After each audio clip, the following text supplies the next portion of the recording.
Hello అండి అందరికీ wife of సూర్య కథకు స్వాగతం. ఈ కథను ఎంత బాగా ఆదరిస్తున్న మీ అందరికీ చాలా చాలా థ్యాంక్స్ అండి. మరిక ఆలస్యం చేయకుండా కథలోకి వెళ్దాం. లండన్లో అప్పుడే తెల్లవారుతుంది. అనిత తన పనుల్లో ఉండగా సూర్య నుండి వీడియో కాల్ వస్తుంది. సూర్య ముఖంలో గత 5 ఏళ్లలో ఎప్పుడూ లేని ఒక కొత్త వెలుగుని చూసి ఆమె ఆశ్చర్యపోతుంది. ఏంట్రా తమ్ముడు, ఇంత పొద్దున్నే కాల్ చేశావు? ఆ ముఖంలో అంత వెలుగు ఏంటి? ఏదైనా మంచి డీల్ కుదిరిందా లేక ఏంటి విశేషం అని నవ్వుతూ అడుగుతుంది. సూర్య చిన్నగా నవ్వి, అక్కా, ఒక డీల్ కాదు, నా జీవితమే కుదిరింది అంటూ సూర్య చందు గురించి, ఆమె విడాకుల గురించి, 2 పిల్లల గురించి అంతా వివరంగా చెబుతాడు. అవన్నీ విన్నాక అనిత ఒక్క క్షణం మౌనంగా ఉండిపోతుంది. సూర్య, నువ్వు చందుని ప్రేమిస్తున్నావని నాకు తెలుసు. కానీ ఒక్కసారి ఆలోచించు తమ్ముడు.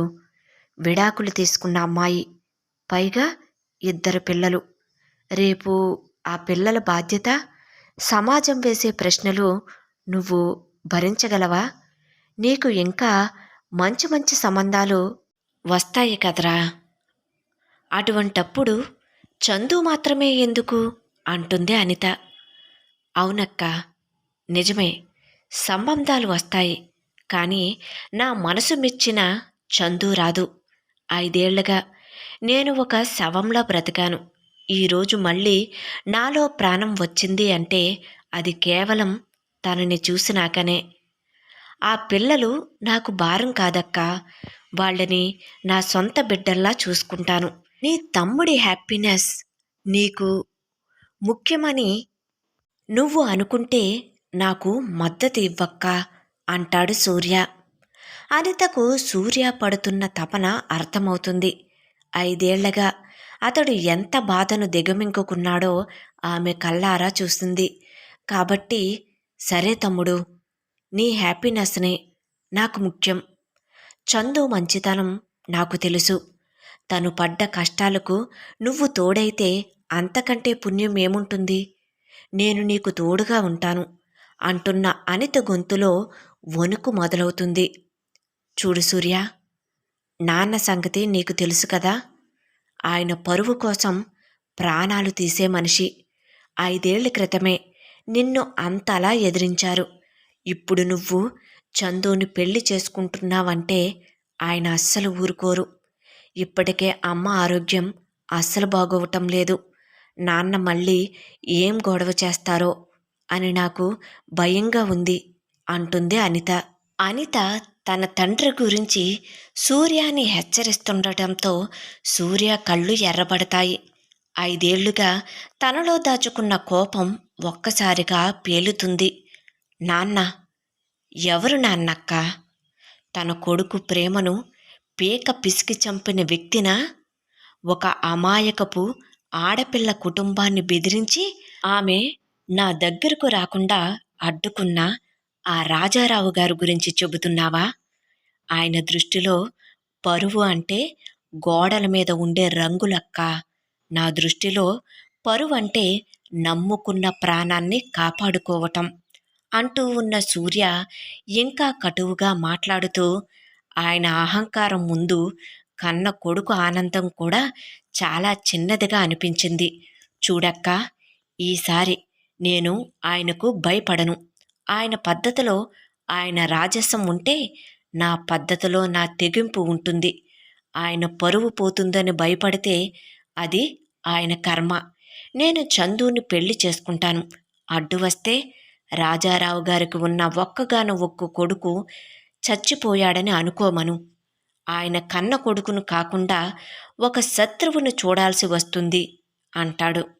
సూర్య మాటల్లోని తీవ్రతను చూసి అనిత షాక్ అవుతుంది. సూర్య, నీ ఆవేశం నాకు అర్థమవుతుంది. నాన్న చేసిన పనులు నిన్ను ఎంతగా గాయపరిచాయో నాకు తెలుసు. కానీ ఒక్కటి గుర్తుంచుకో, నువ్వు అన్నట్టుగానే నాన్న పద్ధతి నాన్నది అయితే నీ ధైర్యం నీది. ఇంతకాలం నువ్వు పడ్డ కష్టం చాలు. ఇక నుంచైనా నీ లైఫ్ నీకు నచ్చినట్టుగా చందుతో కలిసి సంతోషంగా ఉండాలని నేను మనస్ఫూర్తిగా కోరుకుంటున్నాను. నువ్వు తీసుకున్న నిర్ణయం సరైనదే. ఆ ఇద్దరు పిల్లలకు తండ్రిగా నువ్వు ఉండటం, చందు జీవితానికి నీడగా నిలబడటం అనేది గర్వించతగ్గ విషయం. చందుని మనస్ఫూర్తిగా నా తమ్ముడికి భార్యగా నేను ఆహ్వానిస్తున్నాను. నువ్వు ధైర్యంగా ఉండు, చందుని జాగ్రత్తగా చూసుకో అంటుంది. థ్యాంక్ యూ అక్క. నా తరఫున నువ్వు ఉన్నావు అనే ధైర్యం నాకు ఎప్పుడూ ఇలానే ఉండాలని కోరుకుంటున్నాను అంటాడు సూర్య. అనిత మాటలు సూర్యకు కొండంత బలాన్నిస్తాయి. తండ్రిపై ఉన్న కోపం తగ్గకపోయినా తనకి తోడుగా ఉన్న అక్క ఉందనే నమ్మకం సూర్యను మరింత దృఢంగా మారుస్తుంది. సూర్య ఫోన్ పెట్టేసిన తర్వాత అనిత కిటికీ దగ్గర నిలబడి ఆకాశం వైపు చూస్తూ, దేవుడా, నా తమ్ముడు 5 ఏళ్ల తర్వాత ఇప్పుడిప్పుడే మళ్ళీ నవ్వుతున్నాడు. తన సంతోషం కోసం ఎవరినైనా ఎదిరించేలా ఉన్నాడు. కానీ అటువైపు ఉన్నది మా నాన్న. ఆయన పౌరుషం ముందు ఎవరైనా తల వంచాల్సిందే. ఈ తండ్రి కొడుకుల యుద్ధంలో ఏ అపశృతి జరగకూడదు. అమ్మ ఆరోగ్యం క్షీణిస్తుంది. ఈ సమయంలో ఇంట్లో మంటలు రేగకుండా నువ్వే చూడాలి తండ్రి అని భగవంతుడిని మనసులో కోరుకుంటుంది అనిత. ఆఫీసులో ఎప్పటిలాగే పని జరుగుతూ ఉంటుంది. కానీ లోపల మాత్రం అందరూ చందు గురించి, సూర్య గురించి గుసగుసలాడుకుంటూ ఉంటారు. శ్రీను తన పనిని ప్రక్కన పెట్టి అక్కడక్కడ తిరుగుతూ, చూసారా, ఆఫీసులో ఆ చందుకి ఎంత ఇంపార్టెన్స్ ఇస్తున్నారో అని విషం చిమ్ముతూ ఉంటాడు. సడన్గా ఆఫీసు స్పీకర్లో అనౌన్స్మెంట్ వస్తుంది. అందరూ 1 నిమిషం కాన్ఫరెన్స్ హాల్కి రావాలి. మన బాస్ సూర్య గారు ముఖ్యమైన విషయం మాట్లాడుతారు అంటూ అందరూ తమ వర్కుని ఆపి వెంటనే అక్కడికి చేరుకుంటారు. రాఘవయ్య గారు ముందు వరుసలో ఉంటారు. చందు తన డెస్క్ దగ్గర భయంగా వణుకుతూ నిలబడి ఉంటుంది. సూర్య స్టేజ్ మీదకు వచ్చి మైక్ పట్టుకుంటాడు. అతని చూపు నేరుగా శ్రీను వైపు ఉంటుంది. Good morning everyone. ఈరోజు నేను ఒక బాస్గా మాట్లాడటం లేదు. మీలో ఒకడిగా నా పర్సనల్ లైఫ్ గురించి ఒక క్లారిటీ ఇవ్వటానికి వచ్చాను. గత కొన్ని రోజులుగా ఈ ఆఫీసులో కొందరు వ్యక్తులు పని వదిలేసి మరీ ఇతరుల వ్యక్తిగత జీవితాల మీద పిహెచ్డి చేస్తున్నారు అంటాడు. సూర్య మాటలకు శ్రీను ముఖం పాలిపోతుంది. సూర్య కళ్ళు కొంచెం దూరంగా ఉన్న చందు మీద పడతాయి. చంద్రిక, ఒకసారి ఇటు వస్తావా అని సూర్య పిలుస్తాడు. చందు తడబడుతూ స్టేజ్ మీదకు వెళ్తుంది. సూర్య ఆమె ప్రక్కన నిలబడి గర్వంగా అందరి వైపు చూస్తూ, మీ అందరికీ ఒక విషయం స్పష్టంగా చెప్పాలనుకుంటున్నాను. ఈమె చంద్రిక ఈ కంపెనీలో ఒక ఎంప్లాయ్ మాత్రమే కాదు. ఈమె నాకు కాబోయే భార్య. అవును, మీరు విన్నది నిజమే. నేను చంద్రికని పెళ్లి చేసుకుంటున్నాను అంటాడు. అతని మాటలకు ఆఫీస్ మొత్తం నిశ్శబ్దమైపోతుంది. సూర్య తన మాటలను కొనసాగిస్తాడు. చంద్రికకి 2 పిల్లలు ఉన్నారనో, ఆమె విడాకులు తీసుకుందనో కొందరు తక్కువ చేసి మాట్లాడుతున్నట్లు నా దృష్టికి వచ్చింది. కానీ నాకు ఆమె గతం అనవసరం. ఆమె వ్యక్తిత్వం నాకు తెలుసు.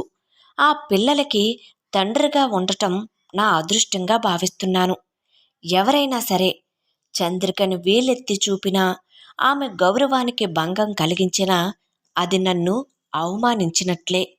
అలాంటి వారు ఈ క్షణమే రిజైన్ చేసి వెళ్ళిపోవచ్చు అంటాడు. రాఘవయ్య గారు లేచి నిలబడి గట్టిగా చప్పట్లు కొడతారు. సూర్య సార్, ఒక మగాడు అంటే ఇలా ఉండాలి. ఒక ఆడదానికి గౌరవం ఇవ్వటం అంటే పెళ్లి చేసుకోవటమే కాదు, లోకమంతటి ముందు ఆమె నాది అని ధైర్యంగా చెప్పటం. మీ నిర్ణయాన్ని నేను మనస్ఫూర్తిగా అభినందిస్తున్నాను అంటారు. శ్రీనుకి ఏం చెయ్యాలో అర్థం కాదు. సూర్య నేరుగా నడుచుకుంటూ శ్రీను దగ్గరకు వచ్చి, ఏంటి శ్రీను, చందు గురించి నా గురించి అందరికీ కథలు చెబుతున్నావు కదా, మా పెళ్ళికి నువ్వు కూడా రావాలి. వచ్చి నన్ను, నాకు కాబోయే భార్యను ఆశీర్వదించు, సరేనా అని గట్టిగా కంట్లో కళ్ళు పెట్టి అడిగేసరికి శ్రీనుకు ఒళ్ళంతా చెమటలు పడతాయి. వైఫ్ ఆఫ్ సూర్య కథ కొనసాగుతుంది.